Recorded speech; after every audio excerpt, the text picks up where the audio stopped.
Hello again. Jared Case, curator of film exhibitions at the Dryden Theater and the George Eastman Museum, here with another streaming recommendation for you. It's Sunday, and that means that we're going to highlight another of our George Eastman Award recipients. Back in 2017, that was cinematographer Vittorio Storaro. He had such a long and illustrious career that we wanted to go back to our original, back in the 1950s when the George Eastman Award was originally initiated. It was for not just directors, actors, actresses, but also other film artists such as set designers and cinematographers. So we wanted to give it to Storaro because of everything that he had brought to us. He's won 3 Oscars over the years, including for this pick today, Reds, from 1981, directed by Warren Beatty, and starring Warren Beatty, Jack Nicholson, Maureen Stapleton, and Diane Keaton. This was the first time that the two had worked together, Beatty and Storaro, but it was both an opportunity for each of them and a bit of a struggle for each of them.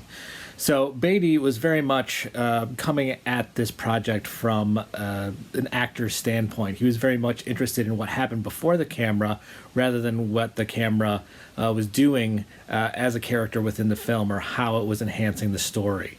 For Beatty, it was all what was happening with the actors in front of the camera and less what the camera was doing to enhance that. So most of the movements that you see in the movie are actually because of Vittorio Storaro.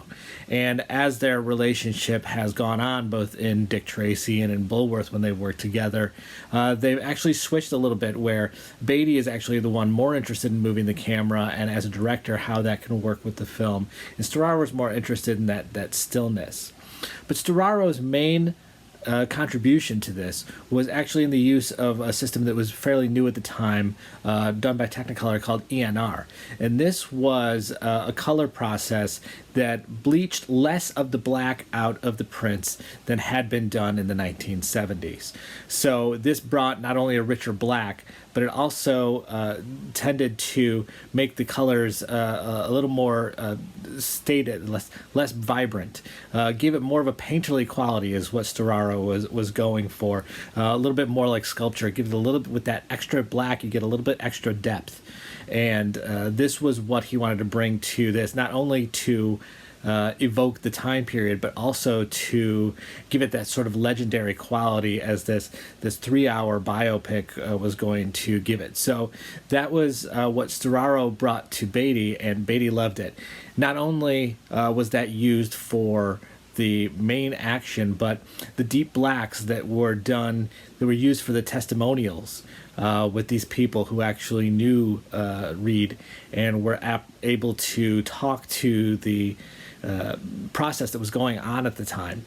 The deep black that was there really gave that sense of scale and depth that was really important to sort of providing the context for the story as it happened. So it didn't have to be any more than 3 hours and 15 minutes or whatever it is. So that is Vittorio Storaro, George Eastman Award recipient back in 2017. The pick for the day is Reds from 1981, directed by Warren Beatty, and it's streaming on Amazon Prime. So please come back. Monday is always Nitrate Picture Show Monday, so we'll have another streaming recommendation for you. All the best.